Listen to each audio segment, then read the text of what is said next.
What I don't understand is when someone is in a crisis, intellectually, personally, educationally, on all of these very personal levels, for the Westerner, they would say go to India and find out about your true self, your inner self, and all these problems will be resolved. And don't look into the Western way of dealing with these problems. So when we say you have been betrayed, this is one thing. The other thing is you have lost your Indian, Hindu background and tradition because you converted, and conversion has pretty much turned your life upside down.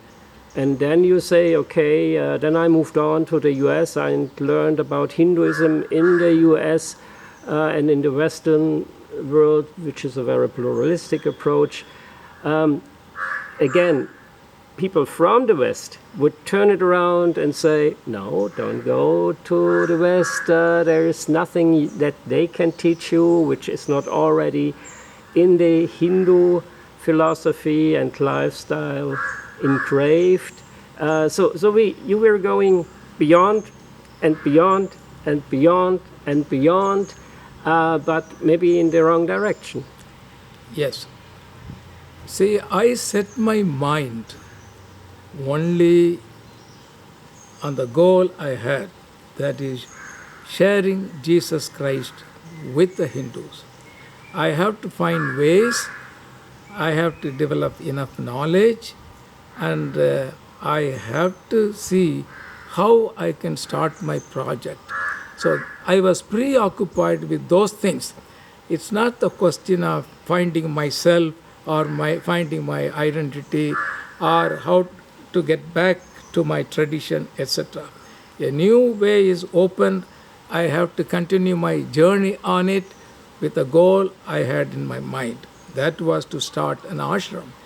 Even while I was studying at Andrews University, I borrowed money from the bank to buy this ashram land.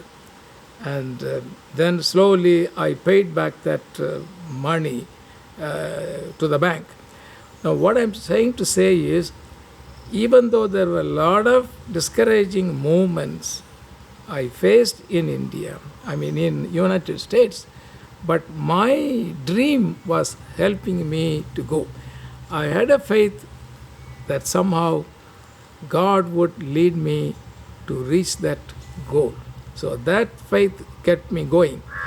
When I went to USA, my relatives and the friends I know, they all told me, hey, look, you have come here, don't be on a dreaming land of doing this and that. You forget about all it.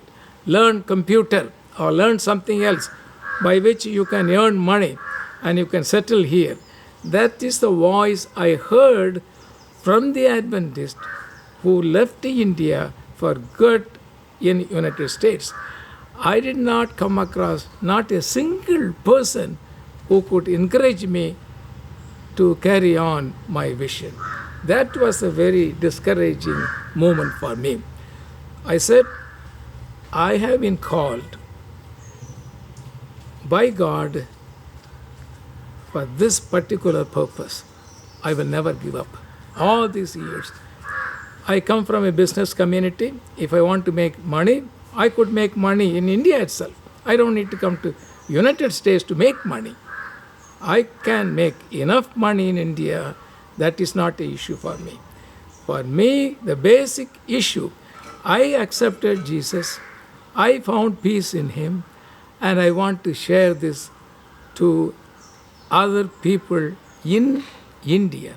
So that goal kept me going all the time. And when I came to Andrews University to study, this idea of contextualization, that captured my mind. The reason is, hey, in India, when I was thinking about this, talking about it, I didn't find any support. But here in the Western world, in the missiological world, there are people to say, hey, this is the right thing to do. What you have in your mind is, that is the right thing to do.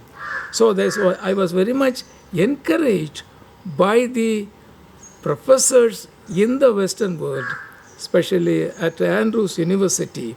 I was very much encouraged by them. So the idea of contextualization, touched my heart. I said, in starting an ashram itself is implementing the idea of contextualization. So the professors in the mission area at Andrews, they were great help for me, bringing a paradigm shift in my own mind. Okay, but at the same time, I also had problem with the conservative Adventist professors too. Just to give an example, when I did my Doctor of Ministry thesis, the topic was contextualized ashram, a contextualized model for discipling the Hindus in India, in Tamil Nadu. So when I did my paper, one of the referees, he read it and he didn't want to sign it. It is something quite new for him. I am bringing a lot of Hindu symbolism, Hindu way of thinking, with which he was not at all familiar with it. So he refused to sign my paper. But since the other two people, they were willing to sign, I told them, hey, if I can graduate with two people's signature, I will go ahead. I don't need to look for another person to sign for it. Let it be in record that one professor refused to sign because he could not accept my contextualization that I wrote. So that indicated to me that in the Adventist world, there are a lot of conservative Adventists who may not go along with me.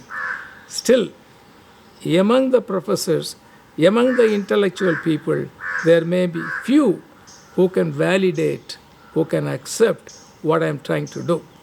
And that really, encouraged me to go on with my vision.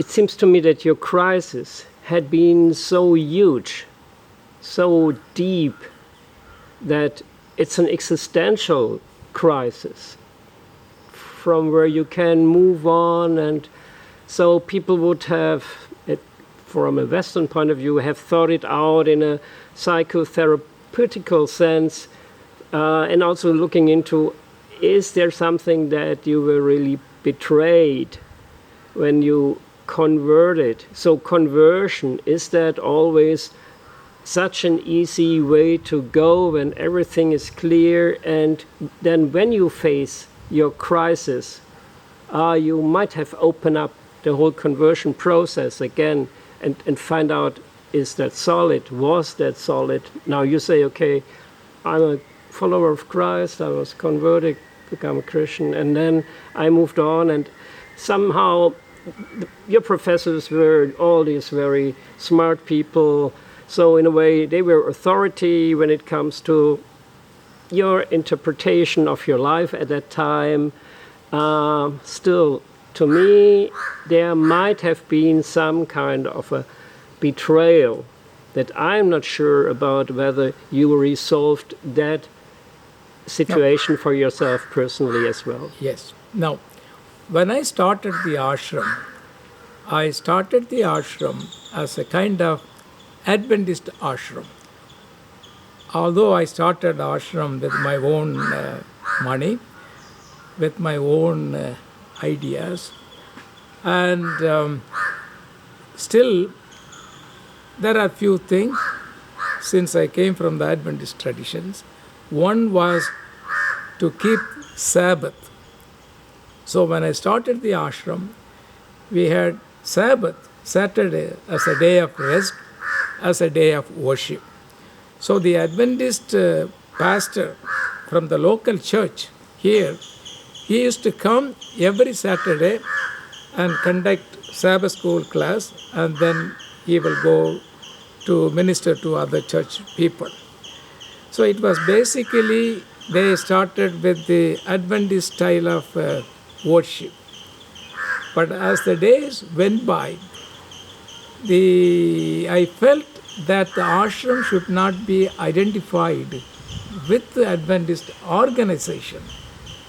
I am an independent person. Maybe my project is a kind of a para-church project. In India, people think that if you work for the church, then you work for God. If you leave the church and do something on your own, they see, hey, this guy has gone out of the church. So that's a kind of a look in those days people had it. So when I started, since all people I know are Adventist, I had a kind of Adventist meetings here, the same way carried on in other places. But as the days went by, I could not get along with the Adventist pastor and their way of doing things. So finally, I said to myself, I have to start everything on my own without expecting anything from the Adventist church here in India. However, I felt that there are two objectives I have. One is to train the Adventist evangelists, ministers, and also non-Adventist ministers in the idea of contextualization.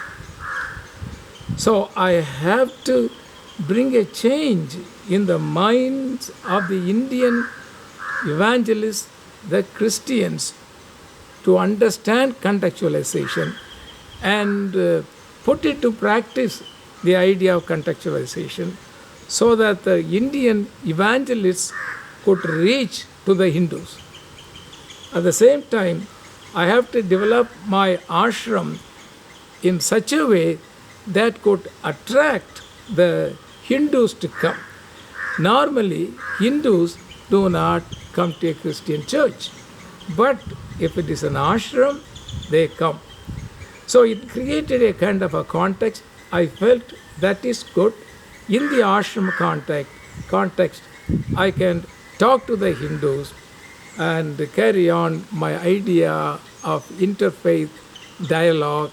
Also, I can relate more with the people coming from, Hindu tradition, so that I need to build up my relationship with the Hindus, because I was really betrayed by the Christians.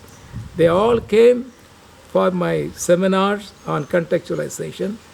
I conducted many seminars and they all listened to it, but they said, sir, we cannot practice your contextualization because we are working for an organization. We cannot do what you do on your own. So that was the response I got from the people who came for the meeting. So gradually I felt I can't waste my time with the Christians. They may not change at all.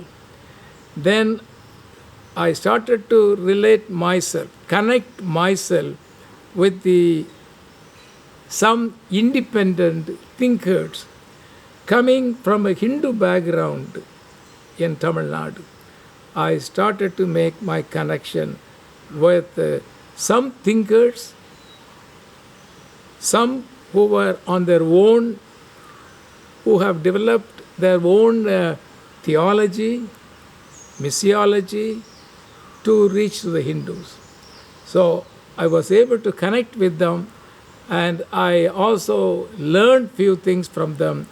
I also started to change my strategies, my approach, my way of thinking.